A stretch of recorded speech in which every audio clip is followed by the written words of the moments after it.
Buenos días. Eh, Le damos la bienvenida. Esta es la clase, la continuación de la clase El arrebatamiento de la iglesia. Vamos a ver las diferentes escuelas de pensamiento escatológico como hemos venido hablando, ¿verdad?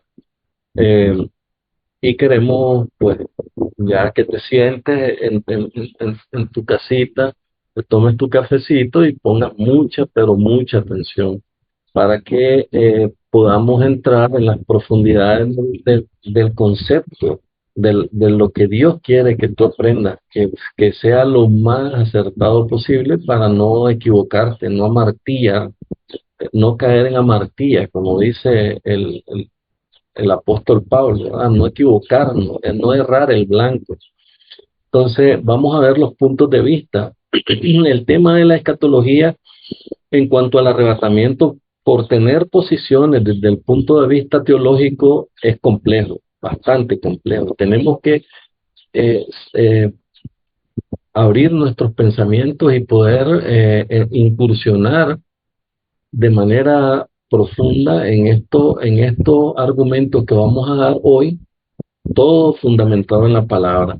Vamos a presentar las diferentes escuelas y posiciones haciendo un análisis de cada una de ellas, usando la hermenéutica como medio y principio de interpretación, para ir descartando las posiciones de algunas escuelas que no tienen fundamento bíblico y que por sí solas pues pierden la fuerza en la escatología y se pueden considerar como pensamientos o escuelas de pensamiento falsas.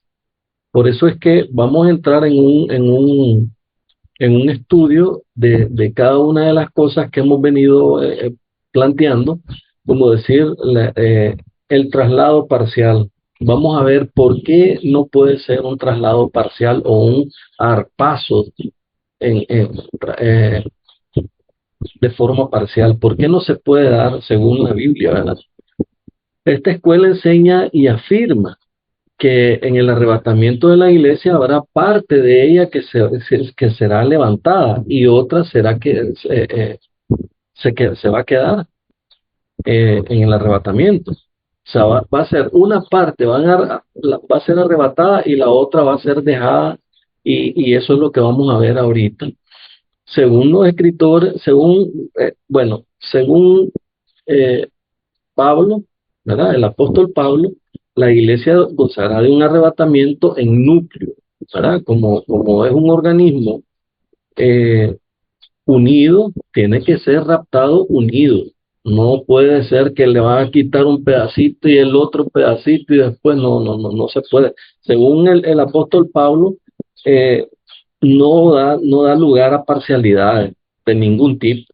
Cuando Cristo venga, quienes sean levantados, o sea, quienes busquen, ¿verdad?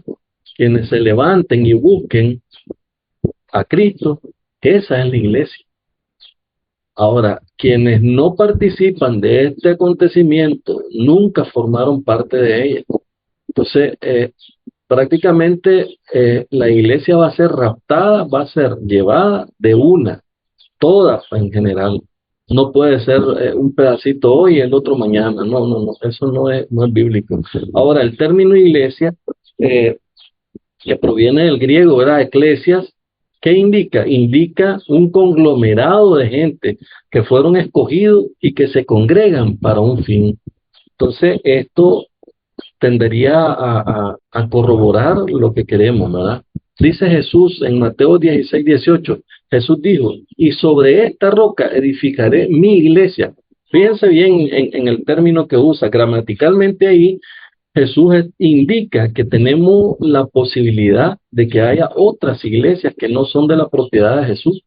O sea, en el arrebatamiento de la iglesia, solo se levantarán los que forman parte de la iglesia de Jesús. Los que no son de la iglesia se quedarán. Por esta causa creemos que no hay la posibilidad de que haya gente que se quede en el traslado de la iglesia.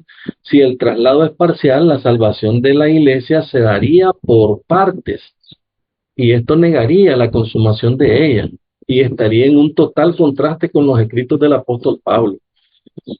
que habla, es uno de los que más habla de este acontecimiento. Ahora, miremos los argumentos bíblicos. Dice, abran su Biblia en Primera de Corintios 15:51. Dice la palabra de Dios ahí, el apóstol Pablo habla, dice, he aquí, os digo un misterio, no todos dormiremos. Noten esto, pero todos seremos transformados en un momento, en un abrir y cerrar de ojos, al final de la trompeta, porque se tocará la trompeta y los muertos serán resucitados incorruptibles y nosotros seremos transformados porque es necesario que esto corruptible se vista de incorrupción y esto mortal se vista de inmortalidad. Y cuando esto corruptible se haya vestido de incorrupción y esto mortal se haya vestido de inmortalidad, entonces se cumplirá la palabra que está escrita. Sórbida es la muerte en victoria. Esto dice el apóstol Pablo, pero vamos a ver el segundo argumento, ¿verdad? Escuchen que cómo Pablo hace la narración en esto. En Primera de Tesalonicenses 4, 13, 17. Dice Primera de Tesalonicenses 4, 13, 17. Tampoco queremos, hermanos, que ignoréis acerca de lo que duermen, para que no os entristezcáis, como como los otros que no tienen esperanza, porque si creemos que Jesús murió y resucitó, así también traerá Dios con Jesús a los que duermen en él. Por lo cual os decimos esto en palabras del Señor, que nosotros los que vivimos, que habremos quedado hasta la venida del Señor, no precederemos a los que durmieron, porque el Señor mismo, con voz de mando, con voz de arcángel y con trompeta de Dios, descenderá del cielo y los muertos en Cristo resucitarán primero. Luego nosotros, los que vivimos, que hayamos quedado, seremos arrebatados juntamente en ellos en las nubes para recibir al Señor en el aire y así estaremos siempre con el Señor. Primera de Tesalonicenses 4, 13, 17. Nosotros vemos ahí, y si analizamos el primer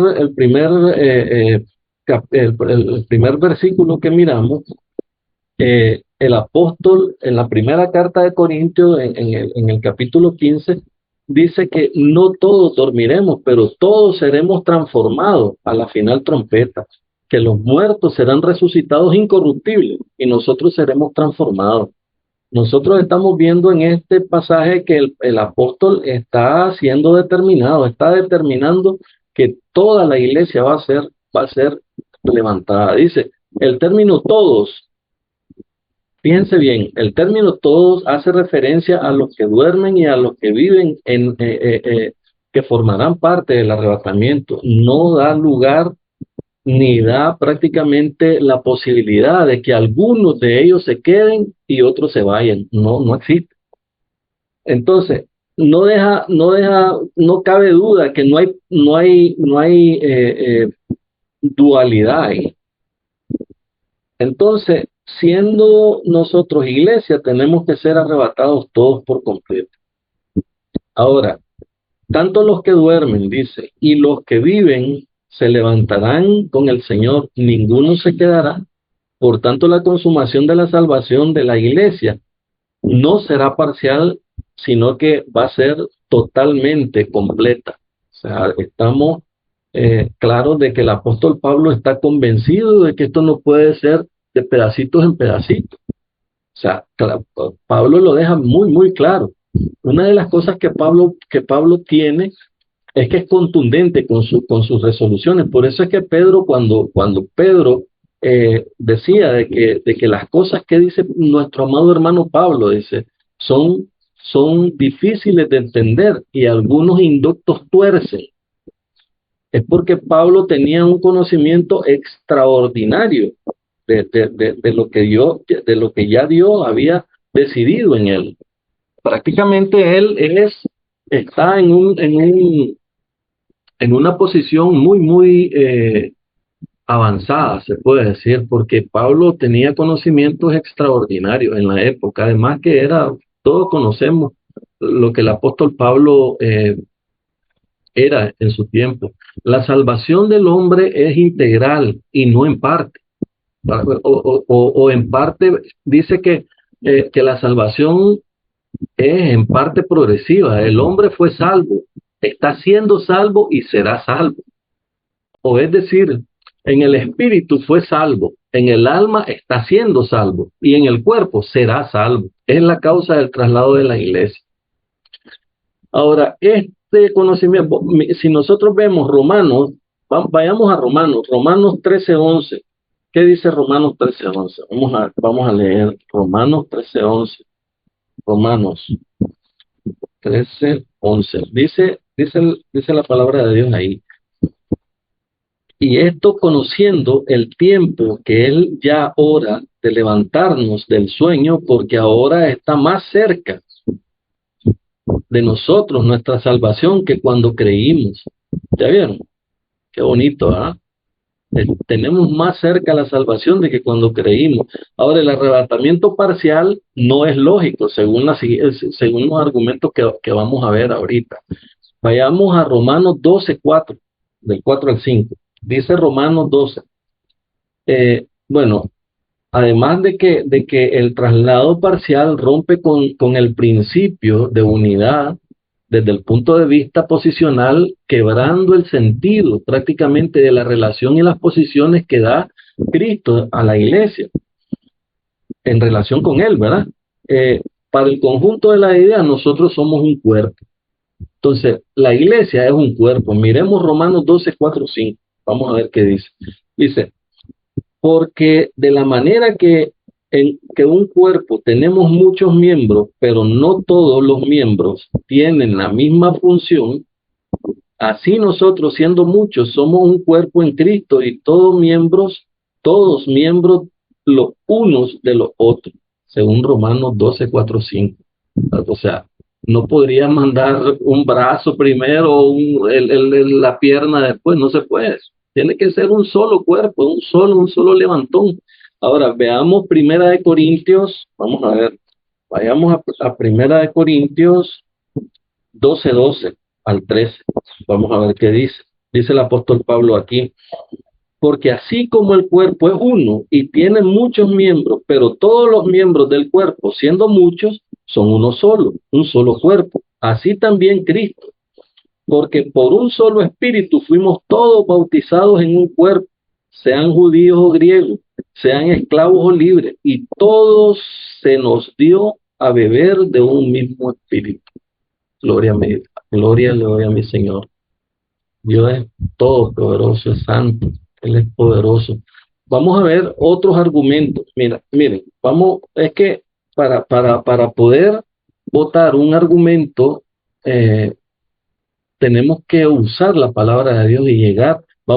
Estamos usando prácticamente las herramientas que Dios nos ha puesto. La hermenéutica es una herramienta poderosa para identificar qué es y qué no es. O sea, usted no puede caer en la tentación, se puede decir, de creer todo lo que le digan. Usted tiene que fundamentar, inclusive, no, la pastoral, inclusive, yo sé que habemos pastores que necesitamos estudiar más. Yo me incluyo, yo estoy estudiando a diario para poder enseñar un poquito mejor a la gente que me escucha. Pero esto lo debemos de hacer con el ánimo y exclusivamente con el ánimo de formar bien obreros para cumplirle a nuestro Señor, que sean obreros que usen bien la palabra de verdad y que sean capaces de entregar el evangelio como Dios quiere que lo entreguemos, no contaminado, no poniéndole cosas suyas, hermano, porque ya desde que usted pone algo suyo en el evangelio, ya ese evangelio está contaminado, ya no sirve, ya no tiene el mismo efecto que Dios quiere que tenga, porque ya usted ya le puso algo suyo. Usted tiene que dar la palabra íntegra, como está y como fue escrita. Entonces, veamos el siguiente argumento. Vamos a 1 Corintios 12:27. Dice la palabra, oye, escuchen bien esto. Dice la palabra ahí, vosotros pues sois el cuerpo de Cristo y miembros cada uno en particular. ¿Ya vieron qué bonito? Entonces, pero por si esto no es suficiente, vamos a ver una serie de argumentos que están aquí. Dicen, vamos a Efesios. Efesios dice, Efesios, Efesios 4:3-4. Dice Efesios 4:3-4. Solícitos en guardar la unidad del espíritu, en el vínculo de la paz, un cuerpo. Glorioso sea nuestro Señor. Pero continuemos en Efesios. Vamos a Efesios 5, Efesios 5, 5:23. Dice Efesios 5:23. Porque el marido es cabeza de la mujer, así como Cristo es cabeza de la iglesia, la cual es que su cuerpo. No puede levantar primero la pierna, después la cabeza, después el pelo. No, no, no. La iglesia va a ser levantada de una, completa, no en parte, para que vaya quitándose de su cabecita todas estas cosas que no son correctas. Pero no queremos imponer nuestro criterio, sino que sea la Biblia la que cambie, porque es el Espíritu Santo el que hace los cambios transformadores en los cuerpos, en los seres humanos, para que podamos nosotros tener argumentos sólidos para poder ser obreros aprobados delante del Señor. Miremos Colosenses, Colosenses 1:18. Dice Colosenses 1:18. Y Él es la cabeza del cuerpo, que es la iglesia. Gloria al Señor, ¿verdad? Ahora, la iglesia es un solo pueblo, según dice la palabra de Dios en Primera de Pedro 2:9. Vayamos, leamos Primera de Pedro 2:9. Dice Primera de Pedro 2:9. Mas vosotros sois linaje escogido, real sacerdocio, nación santa, pueblo adquirido por Dios. Imagínense, somos real sacerdocio, nación santa y pueblo adquirido por Dios. Este argumento es bastante grande también. Veamos Apocalipsis 21:3. Y oí una gran voz del cielo que decía, he aquí el tabernáculo de Dios con los hombres, y Él morará con ellos, y ellos serán su pueblo. ¿Ya vio? Bendito sea el Señor. Ahora vamos a ver que una iglesia, la iglesia o los que creen que son iglesia y se quedaron en el rapto, nunca fueron la iglesia de Cristo, nunca. Así es que no puede usted decir, bueno, es que estamos en que fueron levantados algunos y nosotros nos quedamos. No, no, no, no, hermano, si se quedó usted, nunca fue usted escogido por Dios. Ahora veamos, dice Mateo, vamos a leer a Mateo 16:18. Dice, y yo también te digo que tú eres Pedro, y sobre esta roca edificaré ¿qué? Mi iglesia. Sobre esta roca edificaré mi iglesia. Cuando está diciéndole esto a Pedro le cambia el Señor el nombre por la fe que Pedro tenía. O sea, no crea que es como dicen alguien por ahí, que es porque fue el precursor de una serie de personajes que hasta la fecha pues están gobernando esta secta. Entonces, que por eso, pues que eso fue lo que le dijo Jesús. Eso no es una mentira descomunal como las que el diablo da, como las que el diablo hace. Cuando el Señor le está diciendo a Pedro estas palabras, está hablando de esa fe que él tenía. ¿Ya me entiendes? Y por eso dice, en esa fe que vos tenés, ahí voy a fundamentar mi iglesia. Vamos a ver Efesios 5:23, dice Efesios 5:23, dice, porque el marido es cabeza de la mujer, así como Cristo es cabeza de la iglesia. ¿Ya se fijó en ese detalle? Si Cristo es cabeza de nosotros, de la iglesia, no puede ser levantada en parte, no puede ser, es imposible. Él tiene que levantar toda su iglesia, llevarse toda su iglesia, no puede ser levantada en parte. Y veamos el último, uno de los últimos, o el último argumento para ver después. Vamos a ir viendo. Primero, esto es una iglesia, dice en Primera de Timoteo 3:15. Primera de Timoteo 3:15. Dice, esto te escribo aunque tengo la esperanza de ir pronto a verte para que si tardo sepas cómo debes conducirte en la casa de Dios, que es la iglesia del Dios viviente. Bendito sea el Señor. Ahora fíjese bien, la iglesia es una casa, una sola casa, no son varias, ni es una casa hecha en tupos. Vamos a ver Primera de Timoteo también 3:15, ¿verdad? Dice, bueno, esto es lo que vamos a leer. Vamos a ver que es una nación. Fíjense bien, es una nación. Dice Primera de Pedro 2:9. Dice la palabra de Dios. Mas vosotros sois linaje escogido, real sacerdocio, nación santa, pueblo adquirido de Dios. También dice que somos un sacerdocio, uno solo, en Primera de Pedro 2:9. Mas vosotros sois linaje escogido, real sacerdocio. Somos una morada, la iglesia es una sola morada, no más. En Primera de Corintios 3:16, ¿no sabéis que sois templo de Dios y que el Espíritu de Dios mora en vosotros? ¿Ya vio? Ahora veamos Efesios 2:21. En Efesios 2:21 usted puede ver, dice, en quien todo el edificio bien coordinado va creciendo para ser un templo santo en el Señor, en quien vosotros también sois juntamente edificados para morada de Dios en el Espíritu Santo.